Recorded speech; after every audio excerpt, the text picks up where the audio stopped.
Okay बच्चे, so today will be covering, कल हमने वाइन स्टार्ट किया था है ना, function role and industry of Punjab. कसरत ठीक हो बेटा? ओके, ध्यान से सुनना अन्ना जी, ध्यान दो। वाइन के अंदर फर्मेंटेशन मार्क कराया था। It is a process in which microorganisms they break down the carbohydrates into simpler products. ठीक है, तो वो सिंपलर प्रोडक्ट्स किसके एब्सेंस में होंगे? ऑक्सीजन के एब्सेंस में।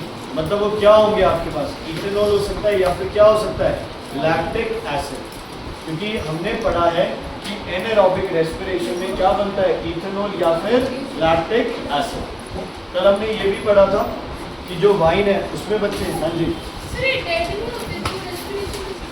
कौन? जिंदा living bacteria, yeast. The source used for making wine, mark कर लो, is grape. For beer it is barley maltose and the organism employed is yeast. बस नाम नहीं करना। इंग्लिश यूज होता है।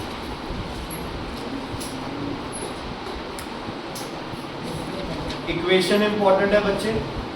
सर वाइन प्रिपरेशन के लिए वो भी यूज होता है, कैल्शियम के ऊपर वाला वो होता है, मिक्स होता है, वो फ्लेवर अलग हो जाएगा ना उसके लिए। बनाते हैं नहीं ना? Grapes are crushed. डीके और प्रिपरेशन जो एक्स्ट्रा से होता है वो सर एक्सरसाइज में भी है। एक्सरसाइज में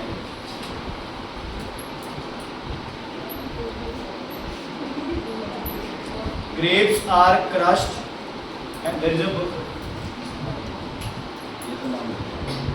Grapes are crushed and fermented in large vessel. Grapes are crushed and fermented in large vessel. In large vessel. ध्यान से सुनना. Yeast cells are either naturally present on the grapes, है ना? नहीं तो हम उसमें क्या करेंगे? थोड़े ऐड करेंगे। क्या करेंगे? थोड़े ऐड करेंगे। Ethanol is produced कितने concentration पे? 12%, and this concentration start killing yeast cells. What is left is wine. Ethanol बनते ही इथेनॉल खुद क्या करेगा? मारना स्टार्ट कर देगा किसको? यीस्ट के सेल्स को। और वो कितने परसेंट अल्कोहल बनेगी तुम्हारे पास? 12%। उससे ज़्यादा अपने आप ही नहीं बनेगी क्योंकि यीस्ट सेल क्या करेंगे? मर जाएंगे। Wines contain variable amount of water, alcohol, carbon dioxide, sugar and few other substances. Okay, wine is quickly absorbed in the body. Characteristics क्या है वाइन के? ठीक है, अल्कोहल से जल्दी कंज्यूम होती है, एब्जॉर्ब होती है किसमें? बॉडी के अंदर। In very mild quantities it may be stimulant, but when consumed in large quantities it is harmful in many ways. ये तो हमें पता है ना? Everything in excess is dangerous. Alcoholics may develop body ailments, particularly ailments मतलब problems, liver cirrhosis, liver खराब हो सकता है। आपका लिवर आपके ब्लड से अल्कोहल को डिटॉक्सिफाई करता है। अल्कोहल का इफेक्ट ब्लड से कौन रिमूव करता है? लिवर। और अगर आप लिवर को बार बार वही चीज़ देते जा रहे हो, है ना, तो लिवर में प्रॉब्लम आएगी, लिवर सिरोसिस, लिवर अपना काम नहीं करेगा, आपको इससे प्रॉब्लम हो सकती है, हेपेटाइटिस हो सकता है, जॉन्डिस हो सकता है, जिसे कॉमनली आप पीलिया बोलते हैं, वो हो सकता है।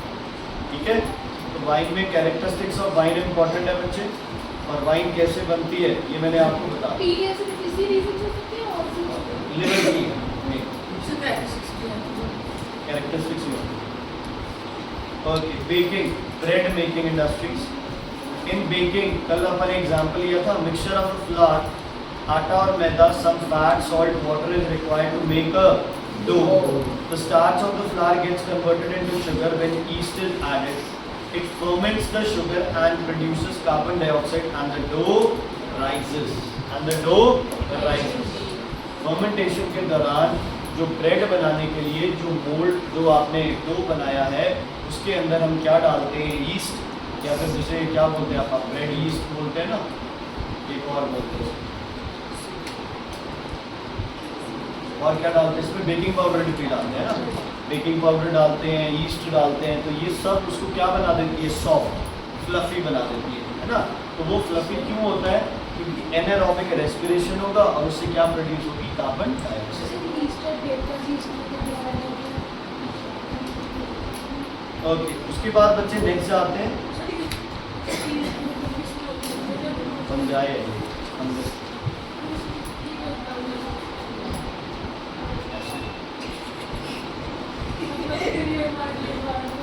नहीं होता इसीलिए तो नहीं होते वही यूज करता है। When the dough is baked, the gas bubble expand and give the bread a light and spongy texture. तो उसके बाद है चीज। चीज क्या होता है चीज? अमूल चीज जो पिज्जा में डालते हैं। पनीर भी नहीं है, बटर भी नहीं है ना? लेकिन नॉर्मली हम इसे क्या बोलते हैं? जैसे चीज की बात करेंगे तो बात किसकी करेंगे? पनीर की करेंगे, ठीक है normally. Cheese is a valuable food with high quantities of fat, protein along with calcium, phosphorus, vitamin A, some quantities of vitamin B. बच्चे देखो चीज़ नॉर्मली अगर तुम चीज़ समझ रहे हो तो तुम लोग सिंपल सी बात है पिज़्ज़ा खाते हैं ना, अगर आप एक्स्ट्रा चीज़ करा लेते हो तो वो एक लेयर होती है ना, और पिज़्ज़ा के ऊपर चीज़ वेरी इजीली समझ सकते हैं जो पिज़्ज़ा के ऊपर डलती है वो क्या है? आपकी वो चीज़ है ना, वो पनीर है बेसिकली जो हम बनाते हैं ना, वो बटर है, वो उसका बीच का कोई एक है, ठीक है। तो ध्यान से सुनना वो चीज़ कैसे बनता है बच्चे, इसके सारे प्रोसेसेस मार्क कर लो, these are very very important.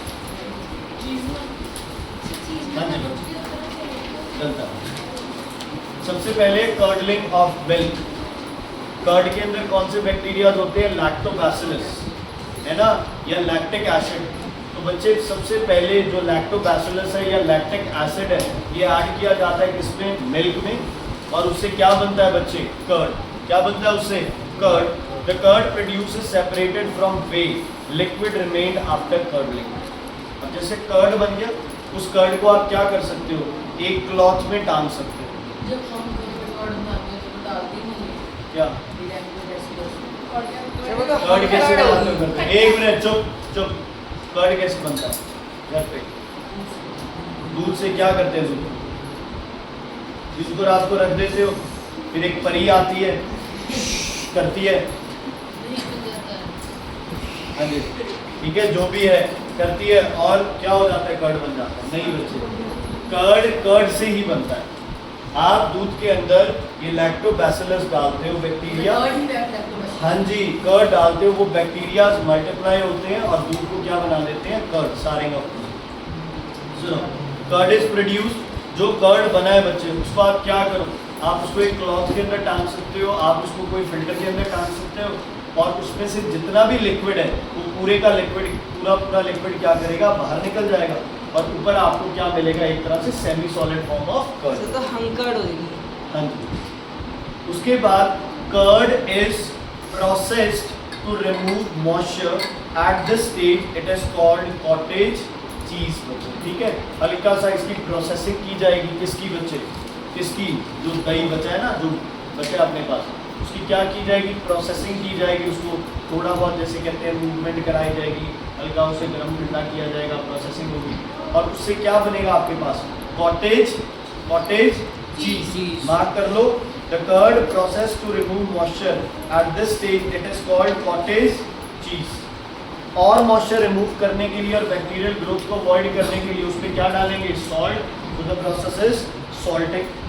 फिर the curd is kept at suitable temperature and humidity. The microorganisms added along with lactic acid bacteria at step 1 impart flavour to the cheese. सबसे पहले क्या किया? सुनो, सबसे पहले क्या किया गया? दही बनाया गया, उस दही को टांग दिया गया, फिल्टर कर दिया गया, ताकि उससे जितना भी पानी है वो सब क्या करे?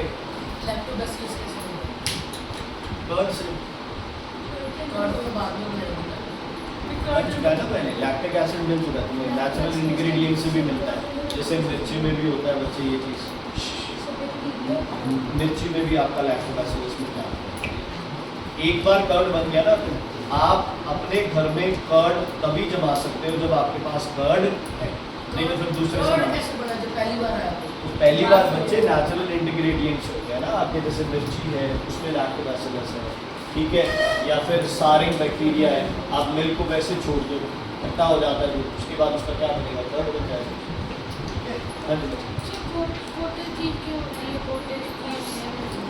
जो वो अभी बता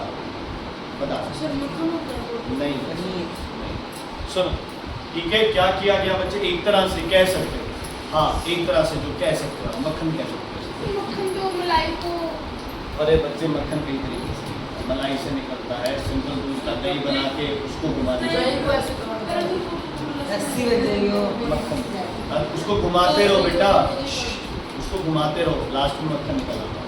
लस्सी जो लस्सी बोलते हो ना आप, जिसे दही को हिलाने लस्सी से की उस तरह से वो मक्खन बन जाता है अपना। ओके, कर्डलिंग ऑफ मिल्क करते हैं किससे, लैक्टोबैसिलस से, उसको प्रोसेस करते हैं और क्या बना लेते हैं, कॉटेज चीज। प्रोसेस कैसे करेंगे, उसमें से क्या निकाल देंगे, मॉइस्चर निकाल दिया। मॉइस्चर निकालने के बाद उसमें हल्का सा सॉल्ट डालेंगे ताकि बैक्टीरिया जो है ओवर ग्रोथ है वो क्या करे, मर जाए, लेकिन इतना भी नहीं डालोगे कि लैक्टोबैसिलस खुद ही खत्म हो जाए, है ना। और उसके बाद उसे छोड़ दोगे एक पार्टिकुलर टेम्परेचर पे और कुछ ह्यूमिडिटी पे, और धीरे धीरे वो अपने आप शेप ले लेती है, जिसे आप नॉर्मली क्या बोलते हो, चीज। ओके, उसके बाद आता है बच्चे मशरूम कल्टिवेशन। मशरूम्स पता है क्या होते हैं, मशरूम की किंगडम बताओ, फंजाई, ठीक है। तो बच्चे मशरूम्स आप ये लगा लो कि nearly all mushrooms 99% mushrooms are poisonous. सिर्फ 1 से 2% मशरूम्स है जो हमारे लिए क्या होते हैं, ईटेबल होते हैं, जिसे हम एडेबल है, जिसे आप खा सकते हो, रेस्ट ऑल आर पॉइजनस। नाम लिख लो जो आपके लिए सबसे इम्पोर्टेंट है, एग्रिकस बिस्पोरस, ये सबसे ज़्यादा इम्पोर्टेंट है, एग्रिकस बिस्पोरस। इसे बोलते हैं वाइट बटन मशरूम, जो कॉमनली हमारे पास आता है ना, बाजार में जो मशरूम आप खाते हो वाइट कलर का होता है वो, है ना, वो तो उसको पकाने के बाद हल्का सा ग्रे, हाँ जी, इसी में भी आ सकता है, मशरूम की सब्जी भी तो बनाते हैं, ठीक है। दूसरे आपके पास पैडी स्ट्रॉ मशरूम है, ऑयस्टर मशरूम है, ये दोनों इतने इंपॉर्टेंट नहीं है, आपको साइंटिफिक नेम और नाम वाइट बटन मशरूम का याद रखना है, एग्रिकस बिस्पोरस। क्या याद रखना है, एग्रिकस बिस्पोरस, ठीक है। सुन लो अब क्या करते हैं मशरूम कल्टीवेशन, हाँ जी, समझो चीजों को, गट्टे क्यों लगाने पे अब तुम जाते हो। ओके, सबसे पहले बच्चे, वही तो बता रहा हूँ, हाँ जी बच्चे वही बता रहा हूँ कि मशरूम कल्टीवेशन कैसे की जाती है। सबसे पहले आप क्या लोगे बच्चे, आप एक कंटेनर लोगे, ठीक है, इसमें डालोगे आप well decomposed manure.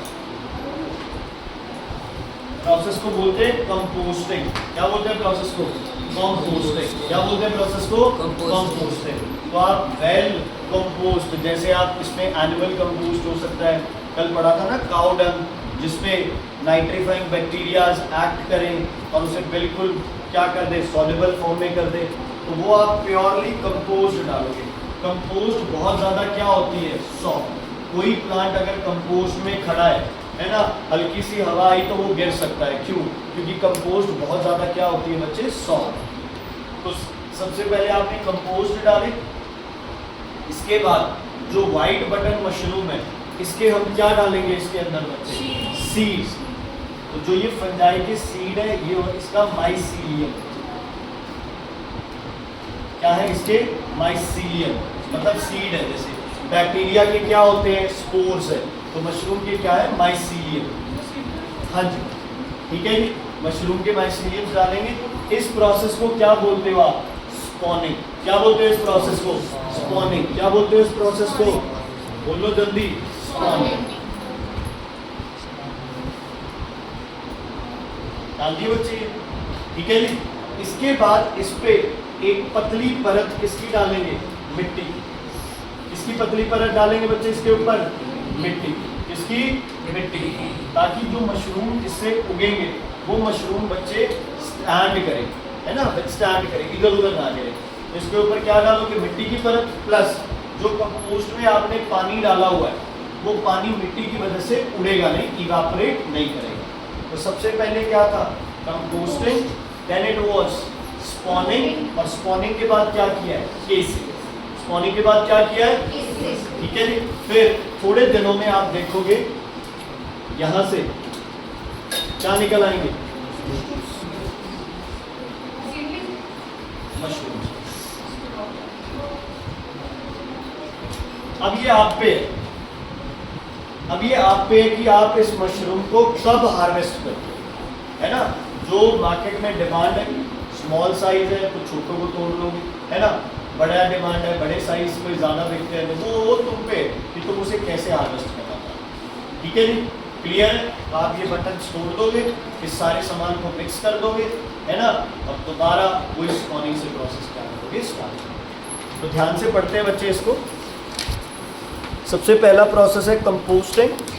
The compost is prepared by mixing following proportions. Wheat straw लेना है, चिकन मैन्योर लेनी है और सब ऑर्गेनिक एंड इनऑर्गेनिक फर्टिलाइजर लेना है। ठीक है, तो मिक्स कर दिया कि अकेला कोई चीज़ ना हो। पैडी स्ट्रॉ और ये सब क्या रखेंगे, उसको सॉफ्ट रखेंगे। और क्या रखेंगे, पैडी स्ट्रॉ कंपोस्ट में क्या रखेंगे, एयर फ्लो, है ना, सॉफ्ट रखेंगे उसे। बीच में क्या रहेगी, उसके अंदर स्पेसेस रहेंगी ताकि उसमें क्या आती रहे, हवा आती रहे, न्यूट्रिएंट्स मिलते रहे। Okay, the compost is kept about 50 degrees for around 1 week. 50 degree क्यों, ताकि अगर कोई हार्मफुल फंगस है उसके अंदर या बैक्टीरिया है वो क्या करे, मर जाए। चिकन मैन्योर मतलब आपके दिमाग में ये चल रहा होगा चिकन बनाने के बाद उसे काट के कोई मैंने वो चिकन क्या होता है, मुर्गी है ना, हैन मैन्योर, पाउडर जैसे होता है वैसे उसकी जो फीड होती है। मांस नहीं बच्चे, चिकन मैन्योर बच्चे, the waste product from a hen. ठीक है, चिकन मैन्योर पाउडर में करती क्या है? वो काऊ से है, वो चिकन से है, डंग सेम थोड़ी है। हद हो गई यार, तुम कैसी बात करते हो। That also we are recording it. Spawning mushroom seeds consisting of mycelium of the selected type of mushroom is introduced into the compost and allowed to spread for couple of days. mycelium mushroom seeds डाले आपने और उसे थोड़े दिन के लिए छोड़ दिया गया। उसके बाद क्या होगा, आप थोड़ी सी एक लेयर बनाओगे, किसकी, मिट्टी की। A thin layer of soil is spread out, जिसको क्या बोलोगे, केसिंग। और उसका क्या फ़ायदा है विभू जी, ध्यान दो, गिव्स सपोर्ट टू मशरूम। ठीक है, मशरूम इधर उधर नहीं गिरते हैं। प्रोवाइड्स व्हाट, ह्यूमिडिटी, मतलब नीचे जो पानी आपने कंपोस्ट को दिया है वो बाहर नहीं निकलेगा। Prevents quick drying up of humidity and helps to regulate temperature. बाहर ज़्यादा गर्मी या ठंड है, कंपोस्ट का टेम्परेचर चेंज नहीं होगा। ठीक है, ओके। बस एक ध्यान रखना है, जहाँ मशरूम कल्टीवेशन करोगे वहाँ टेम्परेचर 20 से 25 डिग्री होना चाहिए, ज़्यादा नहीं होना चाहिए। और एरिएशन होनी चाहिए, है ना, हवा की सर्कुलेशन रहनी चाहिए उस कमरे के अंदर। 7 दिन तक रख के गर्म कर लो उसे, हीटर लगा लो। अच्छा, पता है क्या बच्चे, मशरूम कल्टीवेशन रूम में हो सकता है ना। आप जैसे just for a simple example, हाँ यहाँ मशरूम कल्टीवेशन हो सकता है, यहाँ भी। ठीक है, और लोग छोटे से रूम से, जैसे इतने से रूम से ही अगर सही मशरूम कल्टीवेशन बिल्कुल सही चल जाए, तुम्हारी मार्केटिंग टेक्निक सही हो, है ना, तुम्हारा जो हार्वेस्ट है, जो क्रॉप है वो अच्छी आए, तो बच्चे 1 साल के अंदर इतने से रूम से ही आप 6 से 7 लाख रुपए कमा सकते हो प्रॉफिट। हर साल और हर महीने?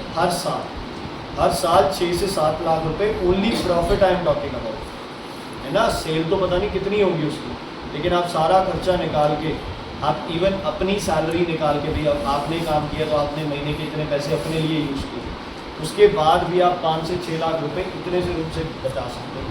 तो mushroom cultivation is very beneficial, but you should be very very careful. इसलिए सब लोग नहीं कर पाते हैं, क्यों, क्योंकि ध्यान बहुत देना पड़ता है और वो सबकी बस की बात नहीं है। कोई ज़्यादा नहीं चाहिए। Cropping and harvesting, the growth occurs in 3 principal stages. Tray में हो जाएगी ना, जैसे आपने वो बेड्स नहीं देखे, हॉस्टल बेड्स होते हैं जैसे, वैसे आप ट्रेज लगा सकते हो, है ना। एक के बाद एक ट्रे लग सकती है, जैसे एक पूरा यहाँ लग गया, एक पूरा इधर लग गया, एक इधर लग गया, एक ऐसे। ठीक है, मशरूम को खाते नहीं क्या तुम? मशरूम खाते हो ना, मशरूम पता है ना सबको मशरूम। ओके, उसके बाद बेटा मशरूम इज नॉट मतलब कोई ये एनिमल नहीं है ये, है ना कि आप बोलोगे ये नॉन वेज है या कुछ है। मशरूम इज फंजाई, है ना, मशरूम तो एक फंजाई है, किंगडम अलग है उसकी। ओके, उसके बाद आता है बच्चे केसिंग हो गया। क्रॉपिंग क्या करते हैं, mycelium grows within 2 to 6 weeks, tiny pin heads grow, button stage which grows bigger attaining a marketable size, the full grown mushrooms are taken out. तो ये आपका है, आप किस स्टेज पे आके उस मशरूम को निकालना चाहते हो। 6 वीक के बाद वो आप पे है कि आप कितने साइज में उसे बाहर निकालो। एक और सबसे बड़ी प्रॉब्लम है, मशरूम बहुत जल्दी पेरिश हो जाता है, ख़राब हो जाता है, पेरिशेबल है। तो आपका जो एरिया है वो और आपके जो कस्टमर्स हैं वो बहुत पास होने चाहिए, है ना। ठीक है, मशरूम ट्रांसफ़र होते हैं, दिल्ली से इधर आते हैं, इधर से दिल्ली जाते हैं, बॉम्बे जाते हैं, लेकिन वो फिर ट्रांसपोर्ट बहुत जल्दी होना चाहिए, कॉस्ट बढ़ा देता है वो आप। हाँ जी, सर अगर मशरूम कोल्ड स्टोर में रखे तो भी खराब हो हाँ जाएगा। ज़्यादा टाइम नहीं, ऐसे तो चल जाता है, लेकिन ऐसा है कि बाकी जो सब्जियां हैं या कुछ और है उसके कंपैरेटिवली मशरूम बहुत जल्दी ख़राब होता है। अब जैसे शॉप, किसी ने मशरूम रखना है शॉप पे, सब्जी वाले ने, तो उसे क्या रखना पड़ेगा, कोल्ड स्टोर रखना पड़ेगा, है ना, क्योंकि अगर वो कोल्ड स्टोर नहीं रखेगा तो वो मशरूम सिर्फ दिन में सेल आउट कर सकता है। शाम तक सेल हो गए ठीक है, नहीं तो अगले दिन मशरूम क्या होने स्टार्ट हो जाएगा, खराब हो जाएगा। सर नेक्स्ट में आते हैं कुछ क्या आते हैं, काले में चले जाते हैं। Preservation, mushrooms are highly perishable, the shelf life means usable, जो लाइफ है तोड़ने के बाद, ठीक है, is very less. It can be increased by vacuum cooling, है ना, कोल्ड चैम्बर में, और क्या क्रिएट करके, वैक्यूम। दूसरा क्या हो सकता है इसके अंदर, गामा रेडिएशन से, है ना। ये अभी तक चल तो रहा है मेथड, है ना, लेकिन अभी तक इसकी कहते हैं ना बिल्कुल बहुत ध्यान देना पड़ता है कि गामा रेडिएशंस कोई एब्जॉर्ब ना हो जाए, है ना। एब्जॉर्ब होगी तो मशरूम क्या हो सकता है, रेडियो एक्टिव भी हो सकता है। Freeze drying, sublimation of ice from frozen mushrooms at reduce temperature in solution of citric acid, ascorbic acid brine. सिर्फ ये देख लो आप, सिट्रिक एसिड और एस्कॉर्बिक, ये मतलब नहीं आता इतना, तुम सिर्फ 2 कर लो, vacuum cooling and giving gamma radiation. छोटे छोटे सफ़ेद से, है ना, ऐसे हेड्स निकलने लग जाता है। कौन से वाला, वैसे ही पढ़ लो। Nutritive value, mushrooms are highly nutritive, इनमें क्या क्या होता है मार्क कर लो बच्चे। दे हैव, ये कुछ चीज़ें हैं जो आपकी बॉडी के लिए यूज़फुल है। Niacin, pantothenic acid, biotin. The vitamins in mushrooms are well retain during cooking. Mushroom एक ऐसा फूड है जिसे कुक करने के बाद भी उसके विटामिन्स उसके अंदर रहते हैं, है ना। बहुत से तुम्हारे फूड है उनमें क्या प्रॉब्लम आती है कि कुक करने पे उनके सारे विटामिन्स क्या हो जाएंगे, ख़त्म हो जाएंगे, लेकिन मशरूम का ऐसा केस नहीं है। Fresh mushroom contains about 85 to 90% moisture, 3% protein. Even बच्चे जिनको प्रोटीन डाइट चाहिए वो पल्सेस के साथ साथ वीगन, वेजिटेरियन में, है ना, वीगन नहीं वेजिटेरियन में आप प्रोटीन के लिए मशरूम्स भी यूज़ कर सकते हो, ठीक है। तो जो नॉनवेज खाते हैं वो तो मीट, एग, फिश यूज़ कर सकते हैं, लेकिन जो वेजिटेरियन है वो ये चीज़ें यूज़ कर सकते हैं, ठीक है। Never try eating mushroom from the field. आपको कहीं आप घूमने गए हो, आपको मशरूम दिख जाए और आप दिखते ही बोलो अरे वाह मशरूम, खा लेते हैं, वो मशरूम जहर है। मतलब वैसे ही यार मुँह में जैसे आप नहीं चलते हुए पत्ता तोड़ के मुँह में डाल लेते हैं, तो ऐसे मशरूम के साथ नहीं करना चाहिए, because most of the mushrooms are, ठीक है बच्चे। तो यहाँ ये हमारा चैप्टर कंप्लीट हो जाता है। फिर मुझे एक्सरसाइज सर खेत में लगी है तो क्यों रोका? सर